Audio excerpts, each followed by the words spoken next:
습니다. 나른한 시간이지만 우리가 힘을 내어서 주의 말씀을 들음으로 또 한 주간 살아갈 힘을 얻으시기를 바랍니다. 우리가 주일학교 불렀던 찬양 가운데 자주 불렀던 찬양 중에 이런 찬양이 생각이 났습니다. 아름다운 이야기가 있네 라는 찬양 아십니까?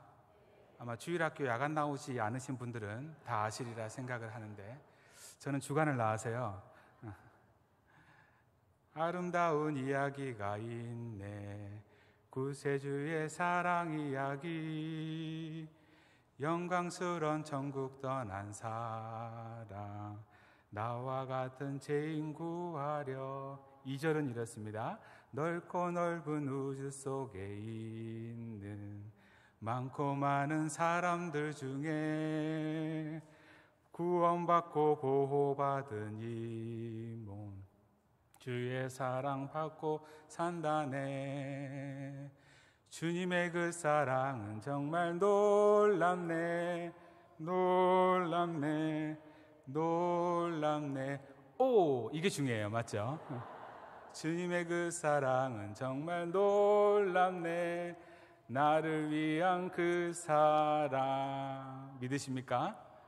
3절에 가사말이 이렇게 시작합니다. 사람들은 이해할 수 없네, 그를 보낸 하나님 사랑, 그 사랑이 나를 살게 하네, 갈보리의 구속의 사랑. 그렇습니다. 사람들은 이해할 수가 없습니다. 우리 삶의 모습, 예수님께서 이 땅 가운데 보여주신 많은 모습들을, 하나님의 그 크신 계획하심들을 유한한 인간의 머리로 이해하려고 하는 것 자체가 어떻게 보면 불가능한 것이라 생각을 하는데, 사람들은 그것을 끊임없이 이해하여서 믿으려고 한다라는 것입니다. 하지만 우리는 이해하여서 믿는 존재가 아니라, 우리가 목사님을 통해서 들었던 말씀처럼 믿고 보게 되니 이해가 되는 것인 줄 믿습니다. 세상을 살아가며 많은 사람들이 아니다라고 하는 것을 우리는 맞다라고 말하며 삶을 살아가지 않습니까? 또한 우리는 세상 많은 사람들이 맞다라고 하는 것을 아니라 하고, 아니라 하는 것을 맞다라고 하는 이러한 너무나 다른 삶의 모습을 살아가기에 그들은 우리를 더욱더 이해할 수가 없습니다. 하지만 분명한 사실은 우리는 거듭난 자라는 것입니다. 거듭난 자로서의 삶을 살아가는 존재이기 때문에 그들은 우리의 삶을 이 세상의 말로 다 표현을 한들 이해할 수 없는 것이죠. 거듭난다라는 것이 무엇입니까? 새 사람으로서의 삶을 살아가고 생명을 가진 자로서의 삶을 살아간다라는 것입니다. 이 일을 위해서 누가 십자가를 지셨습니까? 우리가 진 것이 아니요, 예수님께서 이 일을 위해 십자가를 지셨습니다. 예수님의 십자가 지심은 우리가 새 창조의 은혜를 얻고 새 본성을 가지고 새 마음을 가지고 삶을 살아가게 하기 위함입니다. 사도행전의 초대교회의 모습들을 살펴보면은 이처럼 여러 성도님들은 자신은 완전히 죽고 거듭난 자로서 새 창조의 은혜 가운데 삶을 살아가는 모습들을 우리는 볼 수 있습니다. 그들도 역시 처음부터는 완전한 사람이 아니었죠. 예수님을 알기 이전에는 가지는 것이, 소유하는 것이 축복이라 생각하며 삶을 살아갔던 자들입니다. 그래서 더 많은 것을 가지기 위해 삶을 살아갔던 자들이었을 것입니다. 하지만 성경은 초대교회 성도님들의 모습을 이렇게 말씀하고 있습니다. 사도행전 2장 44절에서 47절의 말씀 우리가 한번 읽어보도록 하겠습니다. 시작. 믿는 사람이 다 함께 있어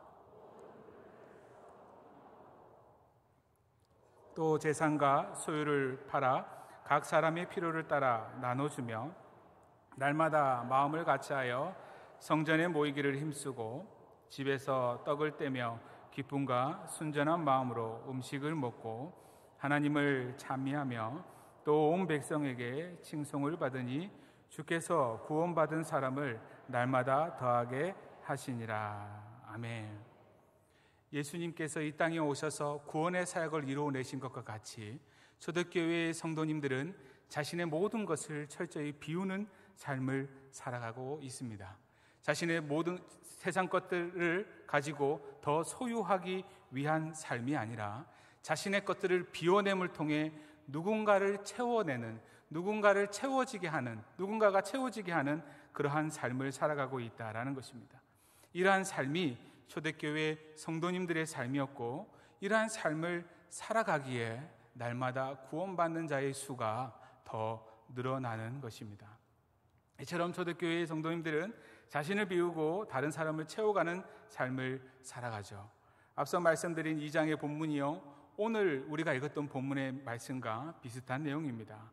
그들은 성령 충만함을 입은 후에 삶이 바뀌었음을 말씀하고 있습니다. 32절 말씀에 믿는 무리가 한 마음과 한 뜻이 되어 모든 물건을 서로 통용하고 자기 재물을 조금이라도 자기 것이라 하는 이가 하나도 없더라 하고, 예수 그리스도로 인한 공동체가 한 마음과 한 뜻으로 삶을 살아간다 라는 것이 세상 가운데 무엇인지를 보여주고 있는 부분이죠.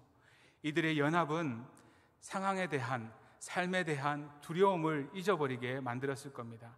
지금까지 살펴보았던 것처럼 34절을 보게 되면 유대 지도자들의 위협에도 아랑곳하지 않고 이들은 끊임없이 복음을 전하지 않습니까?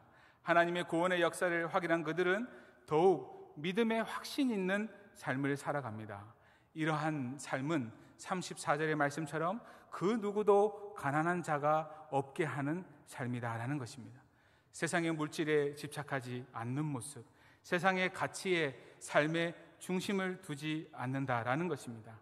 다르게 말씀드리면 그들의 중심에, 그들의 머리 위에 자신들이 최우선순위로 우리 인생의 최고이신 그 주님을 두고 있다라는 것입니다. 이들을 통해서 성경은 방금 말씀드렸던 것처럼 구원받는 자의 수가 많아지고 있다라는 것입니다. 저는 이 말씀을 그 땅 가운데 하나님의 나라가 이루어지고 있음을 보게 됩니다.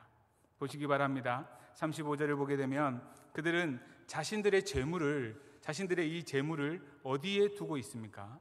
사도들의 발 앞에 두매라고 말하고 있습니다. 이것은 자신들의 삶의 우선순위가 어디에 있는지에 대해서 분명하게 보여주고 있는 것이죠. 우리가 알고 있는 것처럼 찬송가 492장, 잠시 세상에서 우리는 삶을 살아가다 갈 존재들이라고 끊임없이 고백하지 않습니까? 그런데 오늘 예배당 문을 나가고 나서 이후에서부터 시작되는 삶의 모습을 보면 마치 이 세상이 전부인 것 마냥 삶을 살아가고 있지는 않습니까? 조금 더 해야 돼, 조금 더 애를 써야 돼 하며 불안해하며 삶을 살아가고 있지 않습니까? 쌓이지 않는 재물들을 바라보며 한숨을 내쉬며 삶을 살아가고 있지는 않습니까? 이 세상의 명예와 이 세상의 부를 위해 힘쓰고 있지는 않습니까? 우리는 두 주인을 섬길 수가 없습니다. 우리는 한 주인밖에 섬길 수가 없죠.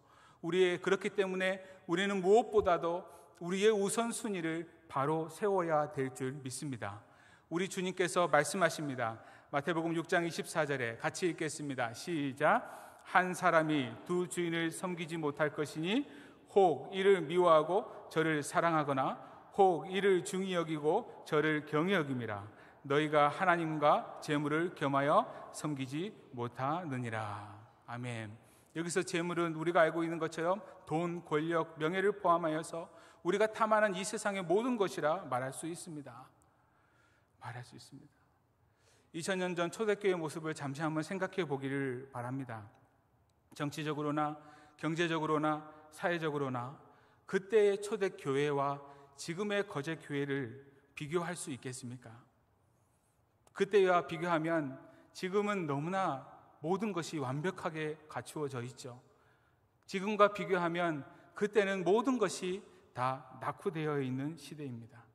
그렇기 때문에 만약 지금 이 자리에 계신 우리 성도님들 보고 2000년 전으로 돌아가서 초대교회에 들어가서 삶을 살아가라고 한다면 가실 분이 과연 몇 명이나 되겠습니까?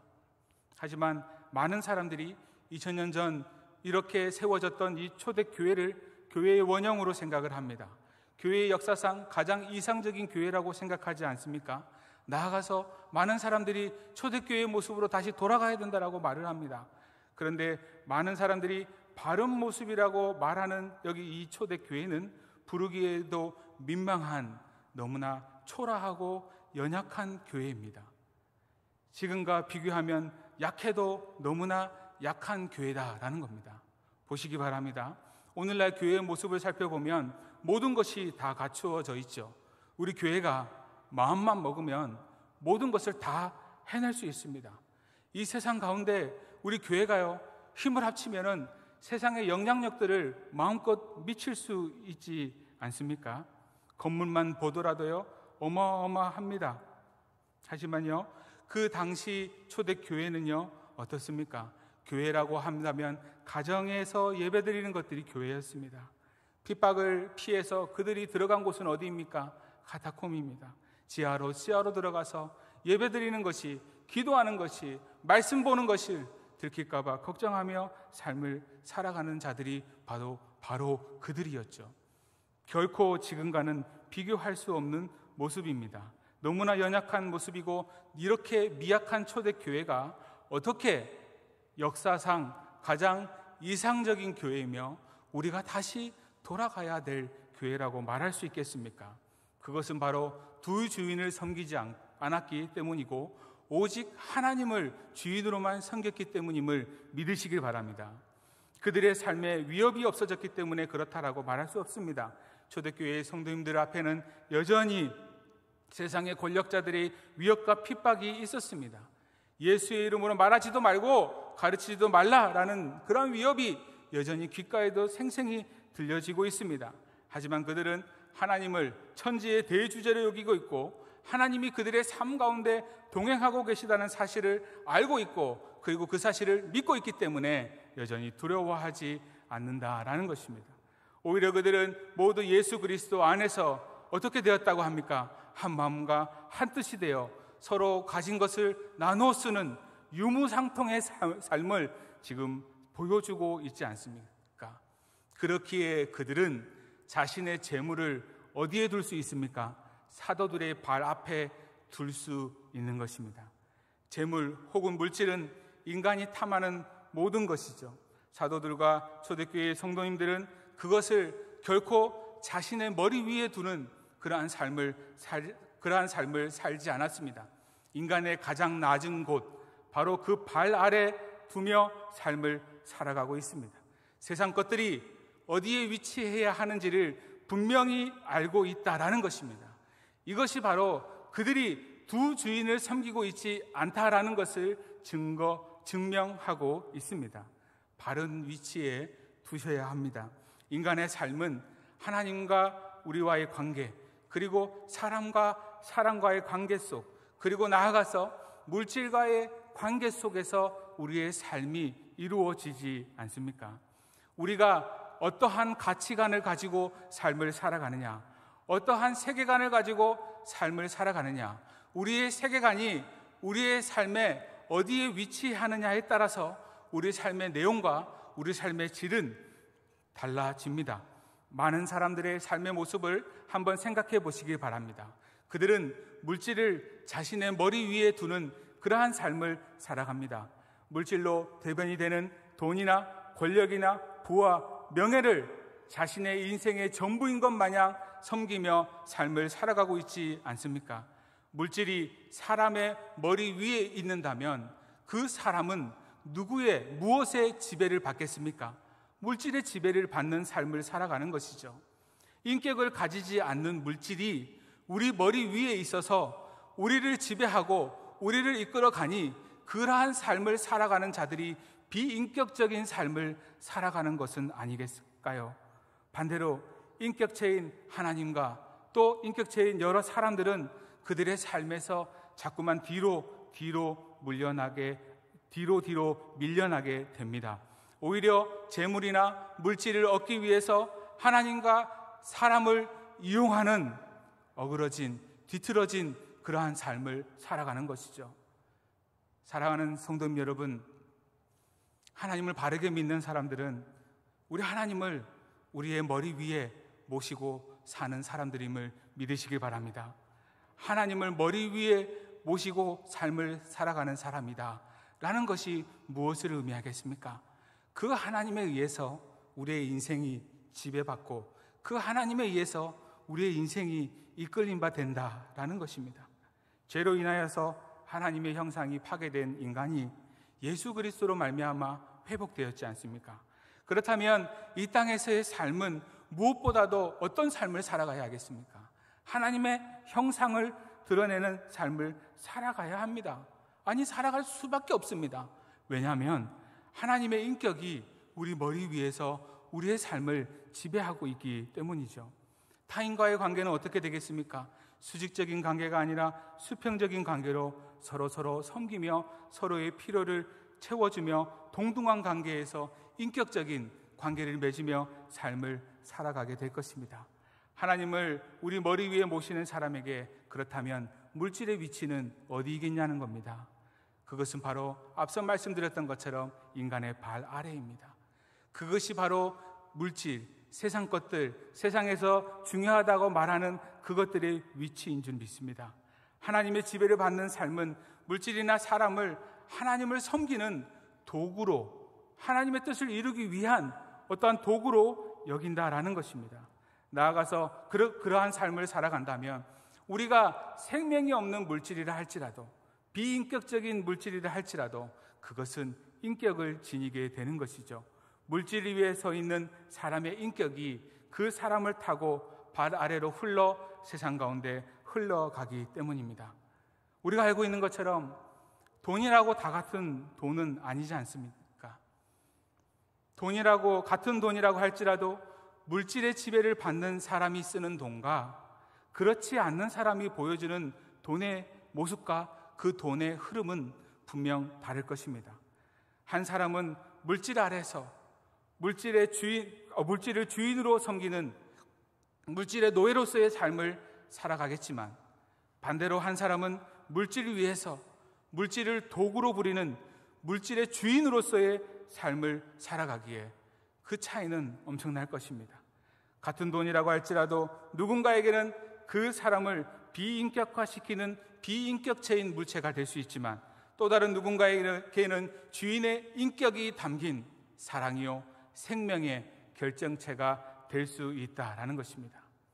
이처럼 같은 물질이라 할지라도 물질이 지닌 그 사람이 그 물질의 위치를, 그 물질의 우선순위를 어디로 설정하느냐에 따라서 그것의 최종 의미와 가치는 달라진다라는 것입니다. 본문 속 사도들과 초대교회 성도님들은 예수 그리스도 안에서 오직 하나님만 자기 인생의 주인으로 모시며 삶을 살아가는 진정한 그리스도인이었습니다. 그렇기에 그들은 모두 한 마음과 한 뜻으로 물질에 매임이 없습니다. 오히려 물질을 발 아래 두고 그 위에 서서 물질의 주인이 될 수 있었고, 그들이 지닌 물질은 사람을 살리는 사랑과 생명의 도구로 쓰임 받을 수 있었습니다. 우리가 잘 알고 있는 독일의 본헤퍼 목사님이 있습니다. 독일은 전통적으로 국가교회이죠. 목회자들이 이렇게 나라의 녹을 먹는 사람으로서 공무원이다 보니까 목회자들이 나라의 그러한 정책에 있어서 자유로울 수가 없습니다. 20세기 히틀러 치하의 독일 생각해 본다면 가장 어두운 시기였죠. 국가의 모든 권력을 장악한 히틀러가 이제는 교회까지도 통제하려고 합니다. 그 결과 독일의 교회는 예수 그리스도의 몸이 아니라 히틀러를 위한 그러한 몸으로 전락해 버리고 맙니다. 그런데 항상 어둠만이 있는 것은 아니죠. 어느 시대이든지 간에 바른 신앙의 양심을 지닌 그리스도인들이 있기 마련이죠. 비록 소수일지라도 독일의 교회가 나치에 장악되는 것을 반대하는 무리들이 있었고, 그 무리들의 대표적인 인물이 우리가 알고 있는 것처럼 본헤퍼 목사님이시죠. 그는 나치를 대항하여서 오직 하나님만을 하나님으로 고백하는 그러한 고백 교회를 주도적으로 이끌어 나갑니다. 나치로부터, 정부로부터 봉급을 받지 않고 전적으로 교회에서 주는 헌금에 의존하며 삶을 살아가죠. 왜 그런가 하니 나치에 부당한 히틀러의 부당한 간섭을 피하기 위함입니다. 그렇다면 히틀러의 눈에 그 고백 교회의 모습이 어떻겠습니까? 눈의 가시처럼 여기는 것이죠. 고백 교회의 지도자들이 체포가 되고 2차 세계대전이 발발함과 동시에 고백 교회의 목사님들은 전선 중에서도 최전선으로 징집되어 버립니다. 표면적으로는 고백 교회의 모든 것이 다 와해돼 버리고 말죠. 이러한 상황 속에서도 보네포 목사님은 끊임없이 그와 함께하는 무리들과 함께 지하에서 끊임없이 활동을 합니다. 1939년에 보네포 목사님은 자신이 공부했던 미국 뉴욕 유니언 신학교를 방문하는데 그곳에서 목사님을 사랑하는 많은 사람들이 독일로 돌아가지 말 것을 강력하게 권유합니다. 하지만 그는 핍박과 고난만이 있는 자신의 조국 그 독일로 돌아가게 되죠. 그러면서 그의 후원자였던 나이너트 니보 목사님에게 편지를 보냈는데 그 교수님에게 편지를 보냈는데 내용이 이렇습니다. 만일 지금 내 동포와 함께 시련을 당하지 않는다면 나는 전쟁이 끝난 뒤 독일에서 그리스도인의 삶을 재건하는 일에 참여한 권리가 없게 될 것입니다. 그리고 나서 1944년 4월 나치에 체포가 되고 2년 후 1945년 4월 9일에 히틀러의 특명에 의해서 교수형을 당해서 하나님 품에 안기게 됩니다. 그런데 더 안타까운 사실은 3주 뒤에 히틀러가 스스로 자신에게 총을 쏴서 죽게 되었다라는 것입니다. 그의 나이 39세였습니다. 독일의 국가교회가 하나님과 히틀러를 동시에 섬기는 것을 거부했던 그 보네포 목사님이십니다. 그가 일관되게 보여주었던 모습은 우리는 결코 두 주인을 섬길 수 없다라는 것입니다. 자신의 주인은 자신을 위해 십자가에 못 박히신 그 예수 그리스도 안에서 하나님 한 분뿐이라는 사실을 그는 삶으로 보여주셨던 것이죠. 목사님이 지니고 있었던, 보네포 목사님이 지니고 있었던 자신의 출신의 배경과 학위와 직위와 모든 것들은 세상의 관점으로 본다면은 반드시 우리 머리 위에 두고 지켜야 할 것들이옵니다. 당시 대다수의 독일 그리스도인들이 그랬던 것처럼 나치와 타협하면서 히틀러와 함께 하나님을 동시에 섬기는 삶을 살아가면 됩니다. 하지만 그가 자신이 주인으로 모신 하나님을 위해 순교하기까지 모든 것을 포기할 수 있었던 것은 세상 것들과 하나님의 위치를 분명히 알고 있었기 때문이고 그것의 위치를 바르게 두는 삶을 살았기 때문입니다. 세상의 가치는 자신의 발 아래 두고 그리고 그것은 하나님의 뜻을 이루기 위한 도구에 지나지 않는다라는 사실을 분명히 알았던 것이죠. 목사님이 죽음을 맞이하기 한 해 전 1944년 감옥에서 성탄절을 맞이하면서 죽음을 앞두고 약혼자에게 쓴 편지가 오늘날 많은 사람들에게 찬양으로 불러지고 있죠. 가사말을 제가 한번 읽어드리려고 합니다. 그 선하님의 고요히 감싸며 그 놀라운 평화를 누리며 나 그대들과 함께 걸어가네. 나 그대들과 한 해를 여네. 지나간 허물 어두운 날들이 무겁게 내 영혼 짓눌러도 오 주여 우리를 외면치 마시고 약속의 구원을 이루소서. 주께서 밝히신 작은 촛불이 어둠을 헤치고 타오르네. 그 빛에 우리 모두 하나 되어 온 누리에 비치게 하소서. 이 고요함이 깊이 번져나갈 때 저 가슴 벅찬 노래 들리네. 다시 하나가 되게 이끄소서. 당신의 빛이 빛나는 이 밤 그 선하님이 우리를 감싸시니 믿음으로 일어날 일 기대하네. 주 언제나 우리와 함께 계셔 하루 또 하루가 늘 새로워. 초대교회의 모습과 같이 그는 고백교회의 성도들과 함께 한 마음과 한 뜻으로 구원의 감격 속에서 누군가의 삶을 비추고 누군가의 필요를 채워주는 인생이 무엇인지를 분명히 알고 있었고 또 그렇게 하나님 앞에 영광 돌리는 그러한 삶을 살아가고 있습니다. 세상의 물질이나 가치가 자신을 이끌어가지 못하게 한 보네포 목사님의 삶은 세상 사람들이 볼 때에는 정말 가치 없이 그냥 죽음으로 끝나버렸습니다. 하지만 사람들을 절망으로 이끌어가지 않았으며 오히려 그 목사님의 삶은 하나님의 선한 능력을 그리고 하나님의 일하심을 기대하게 하는 삶을 살아갔다라는 것입니다. 사랑하는 성도님 여러분, 다윗의 삶은 어떻습니까? 그가 하나님을 머리 위에 두는 삶을 살아갔을 때는 그는 사울을 죽일 수가 없었습니다. 그는 골리앗을 죽일 수 있었습니다. 하지만 그가 세상의 가치관을 자신의 머리 위에 두는 삶을 살아갔을 때는 그는 밧세바를 범하게 되는 그런 어리석한 행동을 하게 되죠. 그의 삶이 얼마나 힘들고 얼마나 어려웠는지 그는 시편 51편에서 너무나 고통스러웠다라고 말을 합니다. 하지만 그는 거기서 멈추어 서지 않고 다시 일어서서 다시 하나님 앞에 전진하는 삶을 살아갑니다. 자신의 발 아래 두었던 그 하나님을 다시 들어 자신의 머리 위에 두는 그러한 인생을 삶을 살아가는 것이죠. 찬송가 304장의 말씀처럼 우리는 하나님의 크신 사랑을 고백하지 않습니까? 하늘을 두리마리 삼고 바다를 먹물 삼아도 다 기록할 수 없는 것이 하나님의 사랑이고 하나님의 은혜인 것을 우리는 잘 알고 있습니다. 우리가 어떤 상태에서 구원을 받은 존재임을 잊지 맙시다.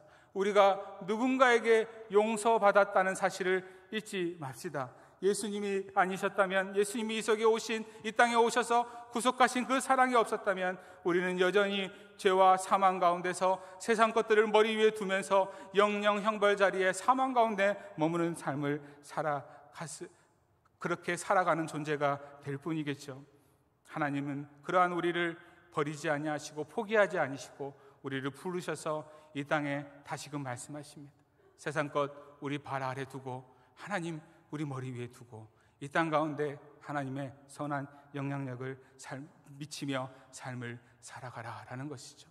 우리가 잘 알고 있는 존 뉴턴이라는 그 노예선 선장의 삶을 알고 있지 않습니까? 나 같은 죄인 살리신 주 은혜 놀라워 주님의 은혜로 살면서 주 찬양하리라 라는 이 가사말을 지은 그 존 뉴턴의 삶, 세상 사람들이 보기에는 정말 악질이고 악랄한 삶을 살아갔죠. 하지만 그가 하나님의 은혜로 말미암아 구원받은 존재임을 깨달았을 때 세상 것 다 자신의 발 아래 들고 모든 것 하나님, 그리고 하나님을 머리 위에 두는 인생으로서 하나님 앞에 영광 돌리는 그러한 삶을 살아가고 있지 않습니까? 우리 주님 끊임없이 요한계시록 3장 20절의 말씀처럼 볼지어다 내가 문 밖에서 두드리노니 누구든지 내 음성을 듣고 문을 열면 내가 그에게로 들어가 그와 더불어 먹고 그는 나와 더불어 먹으리라. 차갑지도 않고 뜨겁지도 않는 그러한 라오디게아 성도님들을 향해서 끊임없이 말씀하고 말씀하십니다. 우리의 문을 두드리고 계신다라는 것입니다. 그 두드리고 계신 그 주님의 음성에 이제는 응답하시는 삶을 살아갈 수 있는 우리 모두가 되기를 바랍니다. 우리 주님을 인생의 주인으로 모시고 우리 주님을 우리 삶의 머리 위에 두며 이제는 하나님으로부터 공급되어지는 그 크신 은혜들을 마음껏 누리며 그 크신 은혜들을 세상 것들을 통해 세상 가운데 흘려주고 우리로 말미암아 구원받게 되는 성도들의 그 수가 더 많아지는 그러한 삶을 살아가시는 우리 모두가 되기를 주님의 이름으로 축원합니다.